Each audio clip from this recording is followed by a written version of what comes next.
This black conservative totally owned this black liberal pushing reparations. But reparations are necessary. I think the most important thing that's necessary right now for the black community would be the stopping of violence, especially black on black violence. I don't see how reparations is going to solve anything. You can give everyone here like a $50,000 check, especially people that are in the streets who are committing violent crimes consistently, a $50,000 check. It's not going to fix anything. It's not going to increase the median household income in the next 10 years by 10% or 20%. Oh, young man, I'm not sure where your education came from, but they lied to you. Stats don't lie, though. Are you acting right now? Do you really believe I'm telling this? the truth that there's no systemic racism that I've experienced here in America. I think the only racism we've actually seen recently, systemic racism that we've seen, is the application of systemic racism against white people. The University of Western Washington, for example, has been trying to segregate dormitories, using black-only dormitories because black people feel safer amongst each other. But they're more likely to kill each other than white people are ever to kill them. That's just the truth. You have King Von rapping about killing other black men. Why should I think that the white man is the oppressor when black men are more likely to kill me? Oh my Tell God, me. this is scary. Okay, so this is very interesting. Okay, so that young man, I believe his name is Matt Nuclear, and he is debating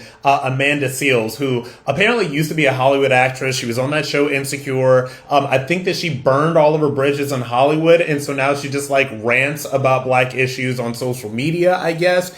And so I want to talk not about the reparations, I'll get to that, but I want to talk about just physiologically what is going on here between these two people. Now, he's obviously a very young man, but also knows his facts and statistics. And when a black liberal like Amanda Seales, she's one of those fake woke, like super fist in the air pro-black people that is super annoying. I really kind of only want to experience these people online because in person they are likely even more insufferable. But when she's confronted with a different perspective, she doesn't give facts or data to back up her assertions. She makes faces. She starts doing all of this stuff with her body. She is physiologically basically knowing, her body physically knows, is physically reacting to facts and data and ideas that she is not used to being exposed to, right? And this is how a lot of liberals, particularly black liberals, react when given facts, data, and statistics, because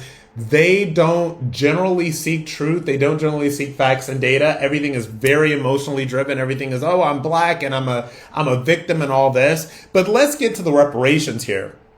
None other than Bayard Rustin, all right, came out against reparations literally in the 1960s. If you don't know who Bayard Rustin is, he's one of the architects of the civil rights movement. He was one of the people, one of the chief organizers of Dr. King's March on Washington.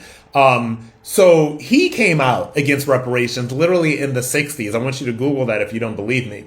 And basically what he said in his opposition to reparations was, why am I owed anything? I'm here right now like I'm a free black man. Let's just start moving forward. And thinking about where blacks are going to go and where the Democrat Party is going to go when it comes to black people in the coming election, because I do believe that blacks are politically relevant after this election, if not beforehand. I think the last thing they're going to try to sell them is reparations. I think that they will be successful at selling them the idea of reparations. And when it gets lost in the same government-funded grift that every other well-intentioned program that Democrats push gets lost, I think that that will likely be the final wake-up call where blacks say, we voted for somebody to get reparations and we didn't get it. They didn't get the wake-up call from the student loan debt relief that they didn't get, but this will probably finally be the nail in the coffin to where blacks finally wake up. If they go Democrat this next election and are offered reparations, I believe that both of these things will be true, that they'll be like, man, these people are really liars.